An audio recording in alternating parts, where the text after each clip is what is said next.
तब इधर एक हट्टा कट्टा सा आदमी काला चश्मा लगाकर खड़ा था। उसकी आंखों पर चश्मा, गले में सोने की मोटी चेन। अभी अभी खबर मिली है कि टाइगर लौट आया है। आप पे हैं तो अभी नहीं, अभी तो आया है। थोड़ा उछलने कूदने दो, पर हाँ, इस बार पिंजरे में डालने की गलती मत करना।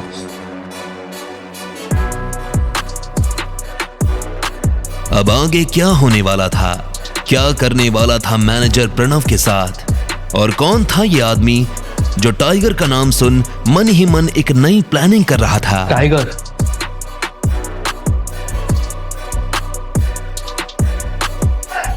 मैनेजर को जब पता चला कि प्रणव ने अभिनव के साथ क्या किया था तो उसका दिमाग गर्म हो गया। बैंक में भले ही उसका दिमाग कंप्यूटर चलाता हो, लेकिन उसका दिल आज भी गोलियां चलाता था। उसकी ये हिम्मत, अभी खबर लेता हूं। उसने गोली की रफ्तार से प्रणव को अपने कैबिन में हाजिर होने के लिए कहा। प्रणव अंदर आओ। इतने में प्रणव वहां आया। क्या किया तुमने? ये साहब जो चेक लेके आए थे, किससे पूछ के फाड़ा? सर, ये आदमी डिलीवरी वाला है, बैंक में फर्जी चेक लेके आया था। इसे क्या लगता है? हम लोग ने यहाँ लॉटरी सिस्टम चालू रखा है और मैंने इसके चेक की इंफॉर्मेशन कंप्यूटर में चेक की थी, कोई डेटा रिलेवेंट हुआ ही नहीं। सच बोल रहे हो? हाँ सर। ये डिलीवरी बॉय जिसका चेक लेके आए थे, जानते हो किसका है? अकरम सर का। क्या सर? हाँ, और इनके साथ जो तुमने किया वो तो ठीक है, लेकिन अकरम सर को मालूम पड़ेगा कि तुमने उनके चेक का क्या हाल किया है, तो वो तुम्हारा क्या हाल करेंगे, जानते हो ना?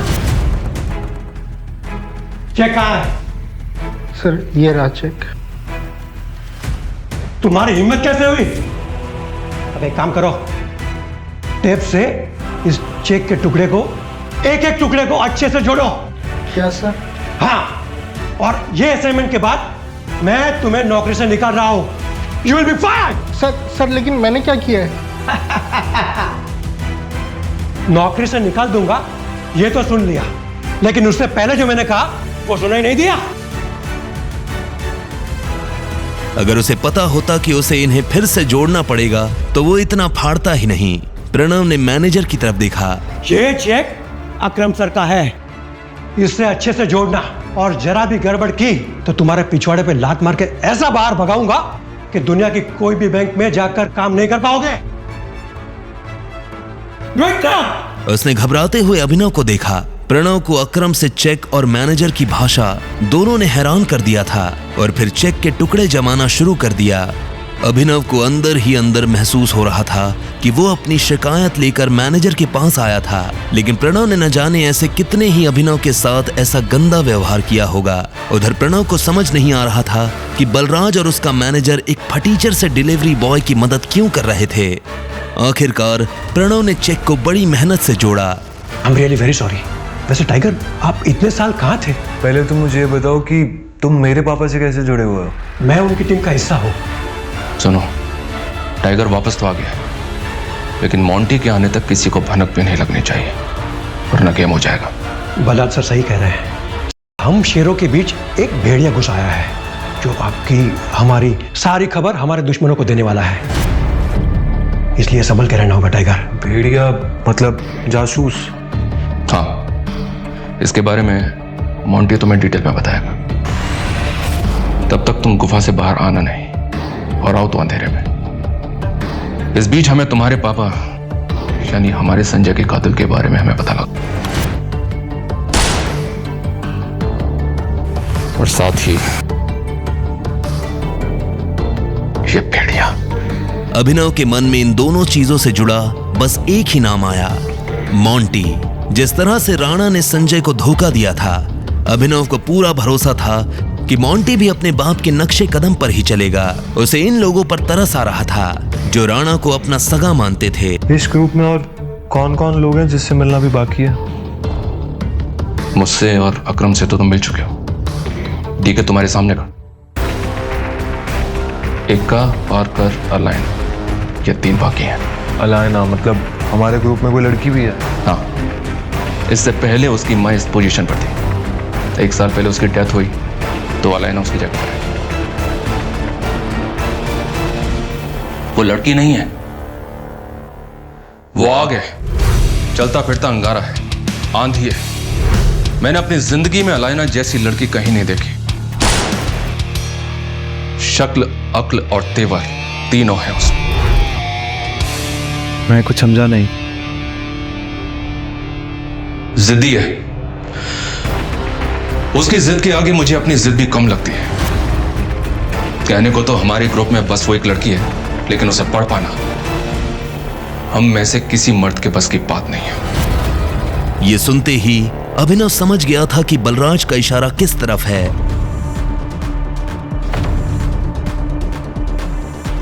अलायना को यह मनवाना कि वो टाइगर है, अभिनव के लिए भारी होने वाला था। फिर भी अभिनव को यह चैलेंज लेने में मजा आ रहा था।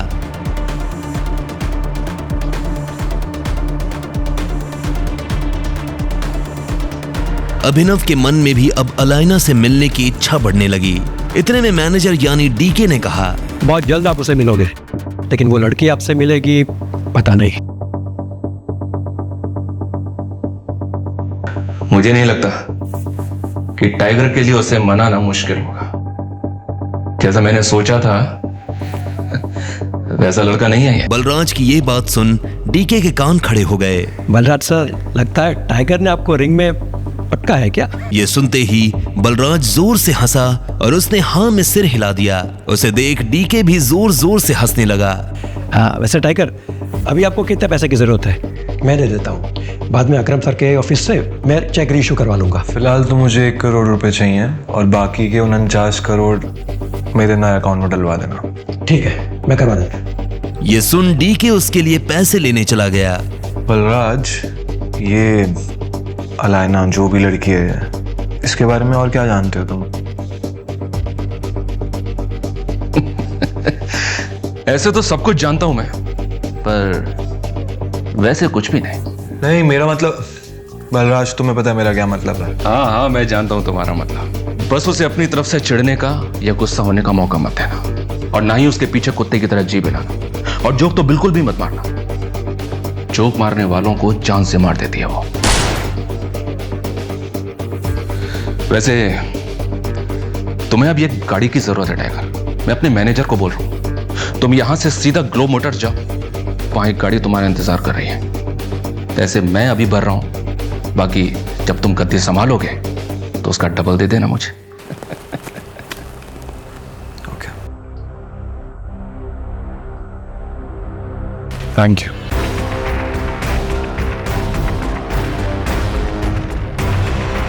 उसने बैंक से पैसे लिए। जल्दबाजी में वो बलराज से यह पूछना भूल गया था कि बलराज ने उसके लिए कौन सी गाड़ी बुक की थी।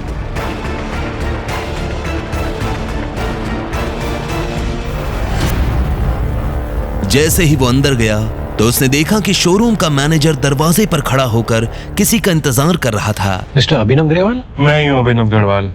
ऐसा, आइए प्लीज, चलिए। कुछ देर बाद अभिनव एक गैराज में आ गया था। मैनेजर उसे उसकी गाड़ी के पास लेकर आया। सही है गाड़ी, मैं पेपर्स रेडी करवाता हूँ, तब तक गाड़ी देख लीजिए। वो एक बहुत ही महंगी सी गाड़ी थी। बलराज ने जानबूझकर उसे पुराना करवाया था ताकि कोई भी अभिनव पर उसकी गाड़ी की वजह से शक न करे। पर जब अभिनव ने गाड़ी के अंदर देखा तो उसे बहुत अच्छा महसूस हुआ।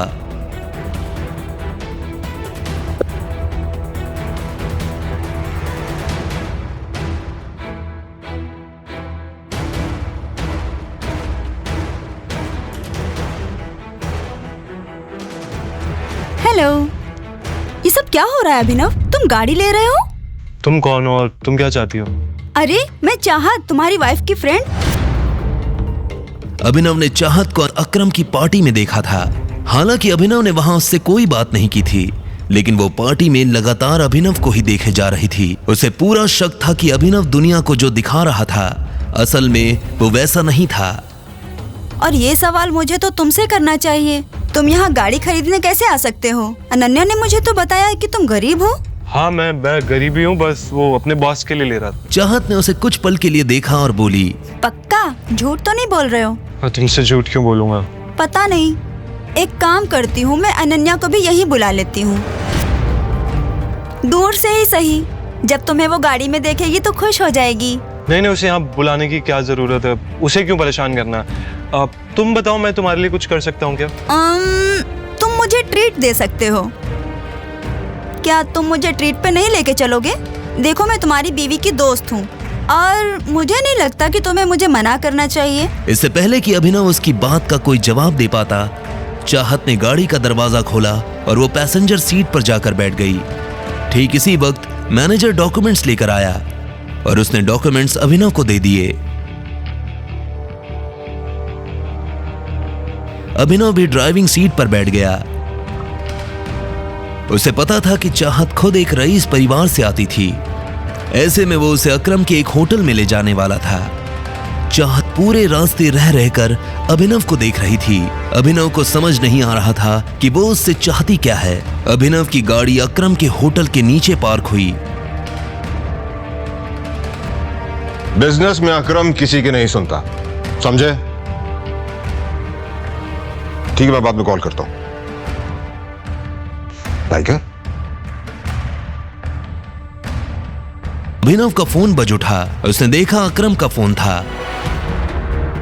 अकरम। हेलो टाइगर, क्या हुआ? मैंने तुम्हारी गाड़ी अपने ऑफिस के नीचे आते हुए देखी। सब ठीक तो है? All okay?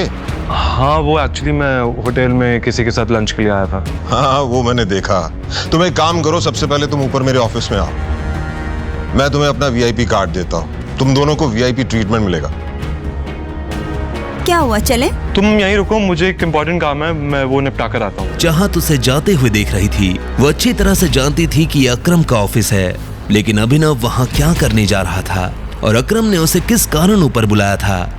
चाहत को अभिनव पर शक हो रहा था। अब आगे क्या होने वाला था? क्या चाहत को अभिनव की असली पहचान के बारे में पता चल जाएगा और क्या थे चाहत के इरादे? आगे की कहानी जानने के लिए देखें अगला एपिसोड सिर्फ पॉकेट एफएम के यूट्यूब चैनल पर, और द रिटर्न ऑफ टाइगर के सारे एपिसोड्स को सुनने के लिए डिस्क्रिप्शन में दी लिंक से डाउनलोड करें पॉकेट एफएम ऐप।